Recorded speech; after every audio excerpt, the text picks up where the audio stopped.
Hello, আমি Ratna's BD food cooking চ্যানেলের পক্ষ থেকে সবাইকে আন্তরিক শুভেচ্ছা ও স্বাগত। আশা করি সবাই ভালো আছো, সুস্থ আছো। আমরাও কিন্তু ভালোই আছি। আজকে নতুন একটা রেসিপি করে দেখাচ্ছি। তো কি বানিয়ে দেখাবো সেটাই বলছি। তার আগে বলে নিচ্ছি এটুকু কথা, যারা আমার নতুন চ্যানেলটি দেখছো তারা অবশ্যই চ্যানেলটি সাবস্ক্রাইব করে দিও। আর যারা অবশ্য চ্যানেলটি সাবস্ক্রাইব করেছো তাদেরকে অসংখ্য অসংখ্য ধন্যবাদ। আর লাইক কমেন্ট করার অনুরোধ রইল। যাই হোক, কি বলছি এবারে শোনো সেটা। আজকে একটা নতুন ভিডিও দেখাচ্ছি, আর ভিডিওতে থাকছে একটা নতুন রেসিপি। আজকে রেসিপিতে কি বানাবো সেটা বলছি। আজকে এই রেসিপিতে ঘরে থাকা উপকরণে দারুণ একটা পিঠা তৈরি করে নিচ্ছি। আজকে পিঠার নাম হচ্ছে ডিম পিঠা। তার জন্য আমি প্রথমে একটা বলে দুটো ডিম ভেঙে নিয়েছি। তারপরে এর মধ্যে দিয়ে দিলাম কিছু পরিমাণে চিনি। আমি প্রায় হাফ বাটির মতো চিনি দিয়েছি, যেহেতু আমি যতটুকু পরিমাণে পিঠা বানাবো সেই আন্দাজ মতোই দিয়ে দিলাম। তারপরে দিয়ে দিলাম নারকেল কোড়া আর স্বাদ মতো লবণ দিয়ে, আর একটু বেকিং সোডা দিয়েছিলাম। দিয়ে ভালো করে এবারে এটাকে মিশিয়ে নিচ্ছি। আমি গ্রেটার মিক্সার দিয়ে ভালো করে মিশিয়ে নিয়েছি। তারপরে দিয়ে দিলাম এর মধ্যে কিছুটা পরিমাণে কালো জিরা দিয়ে আরও একটু সময় মিশিয়ে নিয়েছি। তারপরে দিয়ে দিলাম এখানে 2 কাপ পরিমাণে ময়দা।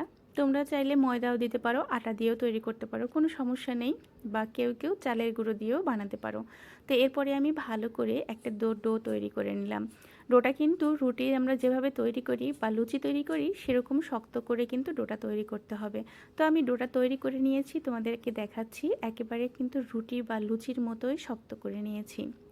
একদম শক্ত হবে না, একেবারে নরমও হবে না, একদম সফট স্মুথি হতে হবে এই ডোটা। তো যাই হোক, এবারে আমি আবার একটু সেনে একদম রুটির শেপ আকারে বেলে নেব। তো বন্ধুরা, এই পিঠাটা বানাতে হলে কিন্তু আমার আগে একটা রুটি তৈরি করে নিতে হবে। তার জন্য আমি প্রথমে এই যে একটা ডো তৈরি করে নিয়েছি। এবার ভালো করে আটা দিয়ে একটা রুটি তৈরি করে নিচ্ছি। তোমরা কিন্তু ঘরে থাকা উপকরণে এরকম সুন্দর একটা সুস্বাদু পিঠা তৈরি করে নিতে পারো। খেতে কিন্তু ভীষণ ভালো। আমি আগেও অনেকবার বানিয়েছি, বানিয়ে খেয়ে দেখেছি যে কেমন লাগে।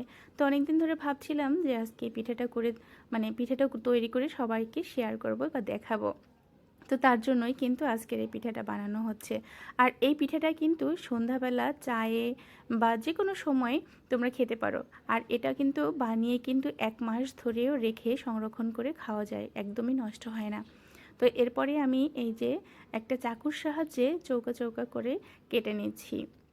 এভাবে যে যার মতো করে শেপ দিয়ে নিতে পারো, কোনো সমস্যা নেই। যার যেমন ভালো লাগে রুচি অনুযায়ী শেপ তৈরি করে নিও। এবারে আমি কিন্তু এই যে পিঠাগুলো কিন্তু একটু একটু করে ছাড়িয়ে নিচ্ছি।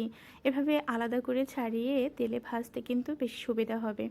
আমি একটা কড়াইতে আগে থেকে তেল বসিয়ে রেখেছিলাম, তেলটাও কিন্তু গরম হয়েছে। তবে অতিরিক্ত জাল দিয়ে কিন্তু এই পিঠাটা ভাজা যাবে না, অল্প আঁচে আস্তে আস্তে করে ভেজে নিতে হবে।